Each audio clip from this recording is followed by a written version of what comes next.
Here is a statistic that should terrify you. The United States has an adult obesity rate of over 40%. Now look at Japan. Their obesity rate is just 4.5%. When you see those numbers, your first instinct is probably to blame genetics. You think, well, they just have a faster metabolism. Or maybe you think they starve themselves. But the reality is actually much more confusing. The average Japanese diet is loaded with carbohydrates. White rice, noodles, and beer are staples. They consume relatively high amounts of sodium. And here is the kicker. Only about 3% of the Japanese population holds a gym membership. So, how is it possible that a country that eats carbs daily and barely goes to the gym is 10 times leaner than the United States? The answer isn't a magic pill, and it definitely isn't about having better genes. The answer lies in 9 specific, effortless habits that are woven into the fabric of their daily life. These are environmental and psychological triggers that keep them slim on autopilot. And the good news? You don't need to move to Tokyo to use them. Let's break down the Japanese paradox, starting with habit number 1, the Shokuiku effect. In America, we view food as fuel, or worse, as an enemy. In Japan, food is viewed as education. This starts in primary school with a concept called Shokuiku. Japanese children don't bring packed lunches, and they definitely don't have vending machines selling sodas and chips in the hallway.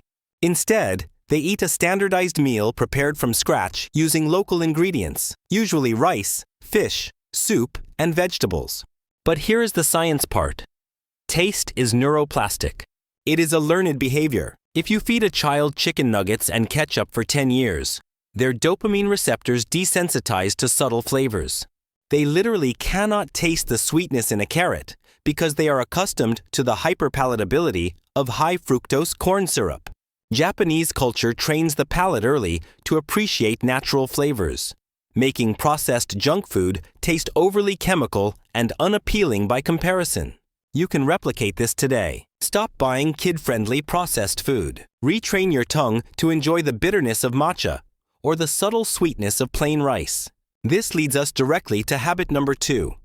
Environmental design over willpower. In the US, convenience equals calories. If you are hungry and in a rush, your options are a drive-through burger, a sugary granola bar, or a bag of chips. The environment is designed to make you fat. In Japan, convenience stores, like 7-Eleven or Lawson, are completely different ecosystems. When a Japanese businessman is in a rush, his fast food is an onigiri, a rice ball wrapped in seaweed, or a piece of grilled mackerel, or a boiled egg. These are whole foods, readily available, cheap, and portion-controlled.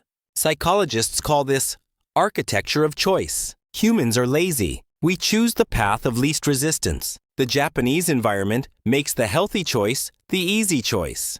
If you want to lose weight, stop relying on willpower. Change your personal architecture. Fill your fridge with ready-to-eat fruits and proteins so that when you are lazy, you still eat well.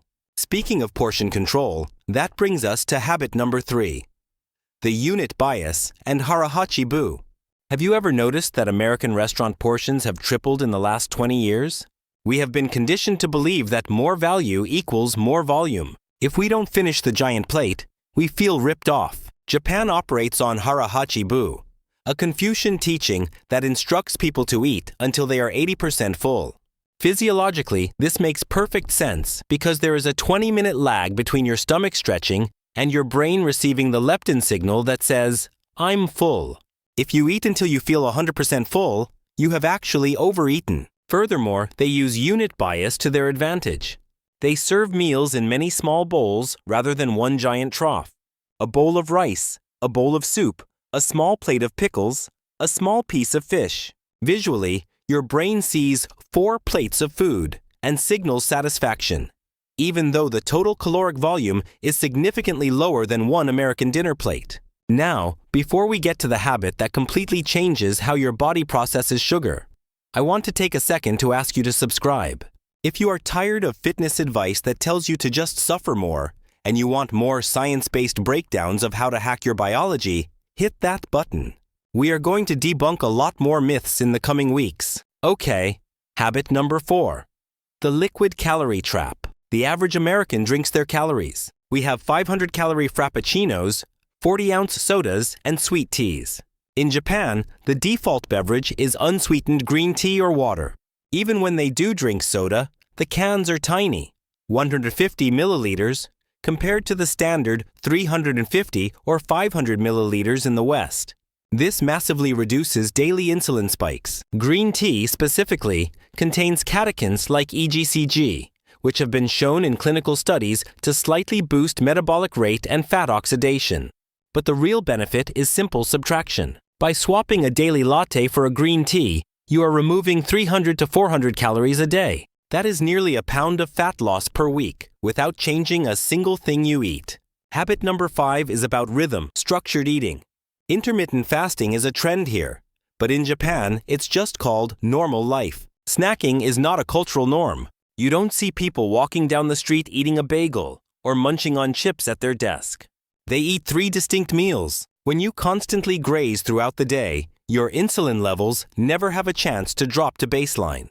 Your body stays in storage mode. By sticking to distinct meal times, the Japanese allow their bodies to enter a fat-burning state between meals. It's not about starving. It's about giving your digestive system a break so it can actually do its job. Habit number 6. NEAT versus the gym. This is the one that blows people's minds. We are obsessed with working out. We drive our car to the gym, take the elevator to the second floor, run on a treadmill for 30 minutes, and then drive home to sit on the couch. The Japanese approach is different. They don't work out.